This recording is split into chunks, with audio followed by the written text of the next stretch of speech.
The gentleman from Georgia is recognized. Thank you, Mr. Chairman. I'm pleased to yield to the ranking member of the Financial Services Committee, the gentleman from Alabama, Mr. Bachus, such time as he may consume. The gentleman from Alabama is recognized for as much time as he may consume. I thank the chairman. Every day brings news of a new government program, a new government intervention, a new government mandate, or a new government tax. Most of them share the same thing. They're large. This bill claims to be about executive compensation, but what it really is just another step expanding the size, the involvement, and more importantly, the control of the federal government into not only the private sector, but into all aspects of our lives. That's our concern. Yes, it's about this bill, but yes, Mr. Chairman, it is about much more than this bill. You're right about that. Sometimes the expansion is subtle, as in the case of this bill. Sometimes it's more direct, more obvious, like the budget that we'll vote on as soon as tomorrow. We are witnessing in light speed in just the past few months, and in the budget we'll pass in the next few years as it goes into effect, a relentless and massive expansion of the federal government. And I, for one, Mr. Chairman, I am concerned. Outrage, I would say fear and concern are better. But I do believe that as the years go by and we look back on what we've done and what we will do in this next year, I believe the American people will be outraged. As a member, I took an oath to uphold the principles of the Constitution, which intentionally and specifically limited the power of the central government. Would our forefathers ever have considered giving the government a say on how much a private citizen earned, the so-called say on pay? In reading both the Constitution and the Federalist paper, it clearly appears they would not. I think most Americans believe our founding fathers had it right. I applaud the chairman's honesty. For years, he has advocated a government role in limiting the amount of salaries. Later tonight, we'll consider a budget. As we have said repeatedly, and we're going to say again today, it spends too much, it taxes too much, and it borrows too much. It expands the government control on a scale that we've not seen before, not even in the New Deal. It spends more money in this administration than was spent from the time from George Washington to George Bush. And the majority criticized Bush for the deficits, and now they will double and triple them in the next 10 years under their proposal. The scope and reach of this legislation is breathtaking. If you'd told me a month ago, and I will recognize the chairman, I'll yield to him in a minute when I get to the particulars on this bill. If you'd told me a month ago that Congress wanted to increase the tax burden on charitable contributions, I would have said it's an April Fool's joke. But the fact is that if donations to charities go down, the government will say it has to step in. But there'll be a big difference. It will be the government will be choosing what it wants to support and how. It can support groups like ACORN instead of my local church or a local charity. Instead of allowing people to support their own causes and make their own choices about their charitable contributions, the government will expand into what will obviously and clearly be a restriction on private charities as their funds are restricted. Unfortunately, it wasn't an April Fool's Day joke, and that's what is being proposed this very week, restricting private contributions. Just this week, and there's a pattern developing here, just this week we saw a government mandate to change the management of General Motors. Regardless of what you think about the performance of the CEO, and I don't think it was good, I for one, do not defend his stewardship, but do we want the federal government making such far-ranging decisions on hiring and firing and setting salaries and job descriptions for everyone from the manager to the receptionist? This is all about government control, government command and control, running an economy not according to free enterprise principles, which many of my Democratic colleagues admittedly and honestly don't agree with.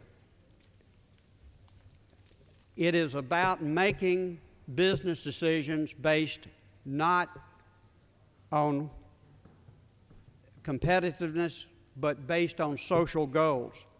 Does anyone really believe that a government that is about to add $10 trillion to our debt, to our children or our grandchildren, has any expertise at all in telling the private sector how to turn a profit? During the campaign, President Obama said, if someone, and I quote him, so if someone wants to build a coal-powered plant, they can. It's just that it will bankrupt them because they're going to be charged such a huge sum for all the greenhouse gases that have been emitted. Later today, we will take a step down that road with cap and trade. We're going to raise every American's utility bill that's utility is fired by coal. We hear the government will require the automobile makers to produce green cars.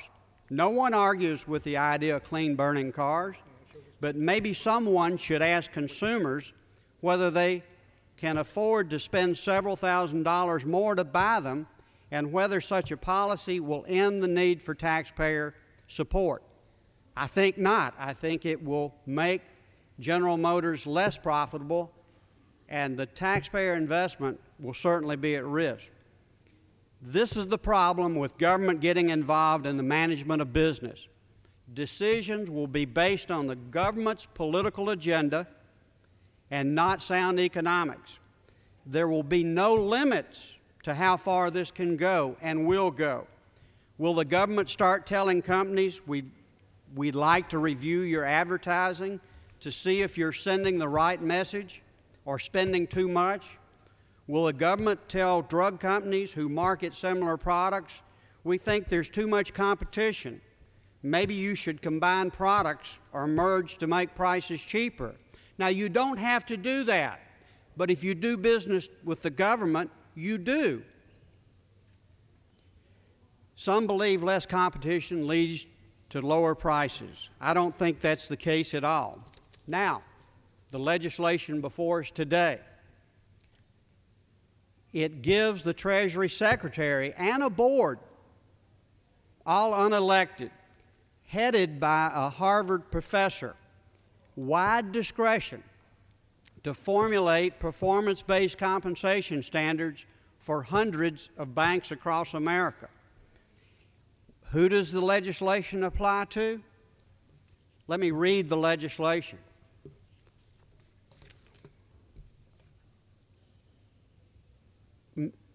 Compensation payment to any executive or employee under any existing compensation arrangement. Any executive or employee. Line 23 on page 2, Mr. Chairman. Every employee.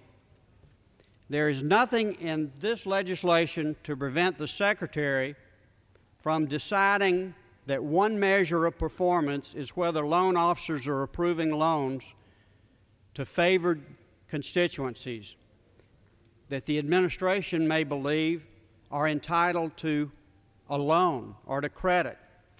That was precisely the type of government allocation of capital and decisions that helped lead us in the housing bubble and the collapse of Freddie and Fannie at a cost of hundreds of billions of taxpayer money. 1999, I introduced into the record on this House floor the article from the New York Times, not a friend of the minority, which said, first, the government directed that you would make loans, home loans, to people with poor credit. And then it went further and said not only with poor credit, but without a down payment. Part of the reason we're here today is because the government did that. There's no question that we need more performance-based pay decisions. But the government deciding and judging the performance of employees in private companies, the Secretary of the Treasury deciding whether an employee is performing, I think not. The answer is not a dramatic expansion of government control. That hasn't worked in any country. It didn't work in Russia. It didn't work in China. It's not working in North Korea. And it's not working in Cuba. The American economy has always attracted entrepreneurs and business investment because it has been free of the political risk present in developing and socialist countries. We have attracted investment and have maintained a strong currency because of the belief in foreign investors whom we depend on and must have to support not only this economy, but the spending that is proposed. In fact, more than half the borrowing going forward for this new budget will have to be borrowed from citizens in just 3 foreign countries. Without those assumptions, the budget doesn't work. Without the assumptions, there's more deficits. Without those assumptions, without that foreign investment, we default on our obligations. As I say, we have attracted investment and a belief that we in America are productive, specifically because of the belief that our government does not take arbitrarily and punitive actions to negate and to negatively affect business operations. It doesn't break contracts, it doesn't confiscate property, and it doesn't set salaries. Let me close by saying I honestly fear, Mr. Chairman, that this bill and the overall thrust of what we are hearing from this administration is tilting that delicate balance.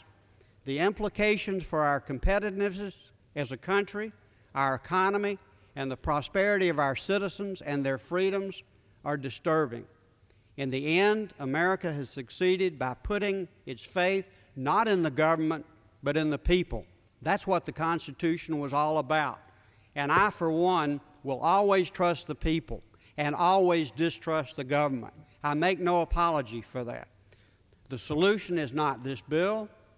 What we need is a strategy to get the government out of the bailout business, out of the taxpayer bailout business, with no further intrusions into what should have been and need to be and will need to be in the future private decisions.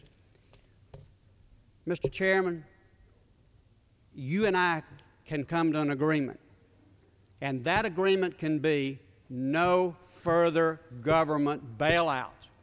That is the only way to avoid more government interference, more government control, and ultimately the loss of not only our freedom but our prosperity. Thank you.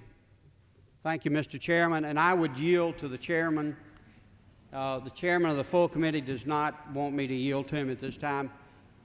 I appreciate the honest differences here, but I accept fully your statement that we on this side are outraged, we're fearful, we're concerned, and we become more so every day. Thank you, Mr. Chairman. The gentleman from Alabama, Mr. Bachus, yields back the balance of his time. The gentleman from